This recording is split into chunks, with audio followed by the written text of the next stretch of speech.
తమిళనాట కోయంబత్తూరులో అదో వ్యవసాయ కూలీ కుటుంబం. రెక్కలు ముక్కలు చేసుకున్నా రెండో పూట తిండికి కటకటే. అలాంటి దుర్భర పరిస్థితిలో ఆ మాతృమూర్తి బిడ్డలను తన పుట్టింటికి పంపించారు. కానీ ఆ బిడ్డల్లో ఓ అమ్మాయి సుధా దారిద్ర్యం మీద దండయాత్ర చేశారు. ఉన్నత చదువులు చదివి ఆహార రంగంలో పెద్ద వ్యాపారవేత్తగా మారారు. ఇదేదో చలనచిత్ర కథ కాదు, ఓ విజేత రాసిన స్వీయ స్ఫూర్తి గాథ.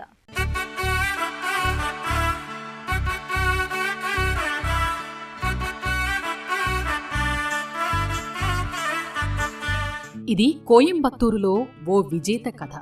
రోజూ కూలీ దంపతుల కుమార్తె వెంగరాయి పెరియస్వామి సుధా పెద్ద వ్యాపారవేత్తగా ఎదిగిన స్ఫూర్తిగాథ.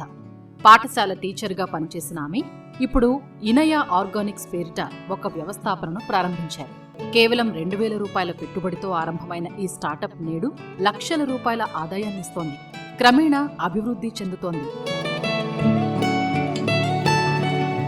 தான் நாங்க பிறந்து வளர்ந்தது படிச்சது எல்லாமே. ఆ రోజుల్లో మా ఆర్థిక పరిస్థితి కన్నా కష్టంగా ఉండేది. మేమంతా బాగా చదువుకోవాలని, ప్రభుత్వ ఉద్యోగాలు చేయాలని మా అమ్మ కోరిక.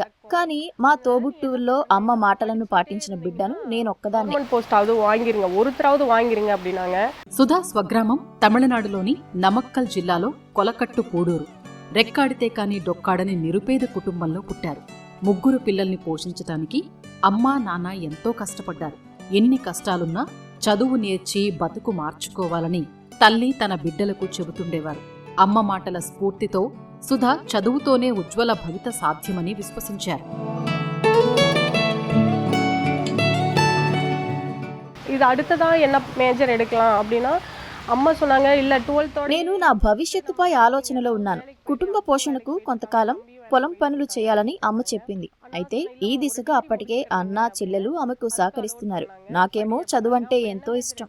నాకు నేను నచ్చ చెప్పుకొని వాళ్లను ఒప్పించి చదువు కొనసాగించాను. వృక్షశాస్త్రంలో BSc పూర్తి చేశాను. కాட்டுకు వేలకి పోகிறது, அடுத்தது பாத்தீங்கன்னா எங்க வீட்டு வேலையே பாத்துக்கிறது. இப்படியே నాட்கள் పోయికిటే இருந்தது. బిడ్డలు చదువుకోవాలని చెప్పిందే కాని జరిగే పని కాదని ఆ అమ్మకు తెలుసు. పసిరెక్కల కష్టం లేనిదే జరుగుబాటు కాదని తెలుసు.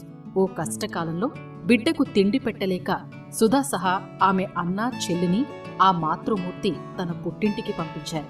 అమ్మమ్మ గారింట పెరిగారు. అలాంటి కష్టకాలంలో అన్నా చెల్లి చదువు మానేశారు. కాని తల్లి ప్రోత్సాహంతో సుధా చదవాలని నిశ్చయించింది. కొత్త పాఠశాలలో చేరి అక్కడ టీచరు మద్దతుతో సుధా 10వ తరగతి పూర్తి చేశారు. అలా తన ఉన్నత విద్యకు మార్గం ఏర్పడింది.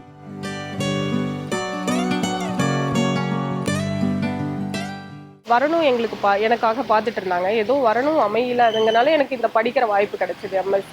இந்த MSc నా పెళ్లి ఆలస్యమైంది. అందువల్ల నేను పై చదువుల కోసం ఈ అవకాశాన్ని ఉపయోగించుకున్నాను. డిగ్రీ తర్వాత పోస్ట్ గ్రాడ్యుయేషన్ చేశాను. అనంతరం ఉద్యోగాల వేటలో పడ్డాను. తమిళనాడు పబ్లిక్ సర్వీస్ కమిషన్ పరీక్షలకు హాజరయ్యాను.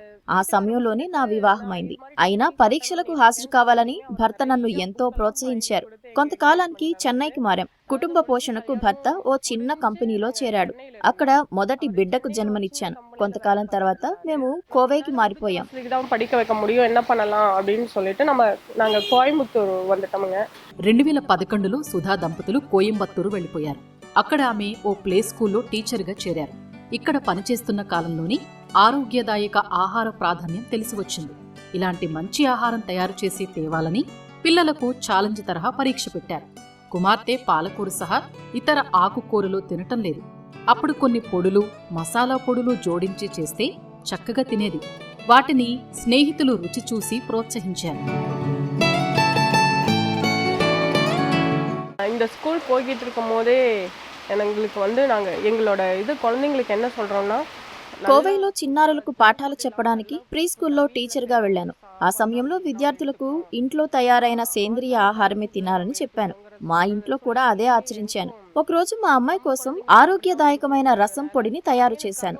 ఆ రసం పొడిని మా స్నేహితులకు ఇచ్చాను. రుచి నచ్చింది, ఎంతో ఇష్టపడ్డారు. వంటకాల తయారీ నైపుణ్యాలను ఎందుకు ఉపయోగించుకోకూడదు అని మిత్రులు సలహా ఇచ్చారు. అయినా వాళ్ళు ఒట్టిగా తీసుకోలేదు, డబ్బు చెల్లించారు. ఈ పొడుల తయారీతో నేనెందుకు వ్యాపారం చేయకూడదు అని ప్రశ్నించుకున్నాను.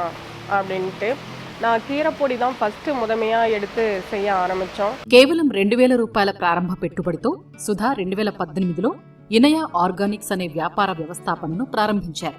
ఆరోగ్యదాయక ఆహార పదార్థాల తయారీని చేపట్టి సరఫరా చేస్తున్నారు.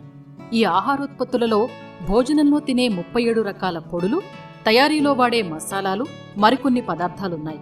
నేడు సుధా సంస్థ ఉత్పత్తులకు ఎంతో గిరాకీ ఉంది. తమిళనాడు అంతటా ఆన్లైన్ వేదికగా వ్యాపారం నిర్వహిస్తున్నారు. 25 ఆర్గానిక్ దుకాణాల్లో ఉంచి విక్రయిస్తున్నారు. తద్వారా నెలకు 60,000 రూపాయల స్థిరాదాయం లభిస్తోంది. ఫ్రెండ్స్ కస్టమర్స్ எல்லாருமே இன்னும் సాంబార్ పొడి రసపొడిని ఫుల్లావే ఫోకస్. నేను ఆరంభించగానే ప్రజల నుంచి మా సాంబారు, రసం మసాలాలకు ఎంతో గిరాకీ వచ్చింది. అప్పుడు నేను పూర్తిగా మసాలా పొడుల మీదనే దృష్టి పెట్టాను. ఆ నోటా ఈ నోటా ప్రచారంతో ఒక బ్రాండ్ క్రియేట్ చేయాలనుకున్నాను. ఇనియా ఆర్గానిక్స్ అనే పేరు పెట్టాం. తొలుత ఇది కేవలం మా అమ్మాయి కోసమే ప్రారంభించాను. తర్వాత మౌత్ పబ్లిసిటీతో విజయవంతమైంది. ప్రస్తుతం 25 ఆర్గానిక్ దుకాణాలకు మా వస్తువులను సరఫరా చేస్తున్నాం. ఇది ఇల్లామ నేరడియా కస్టమర్లకు వీటికే అనిపి వెచ్చిట్రుకోం. తన వ్యాపార ఉత్పత్తులకు డిమాండ్ పెరుగుతోంది. ఈ భరోసాతో సుధా బ్యాంకు రుణం తీసుకున్నారు. 2020లో ఇనయా ఆర్గానిక్స్ పేరుతో వ్యాపార వ్యవస్థాపనను రిజిస్టర్ చేయించారు.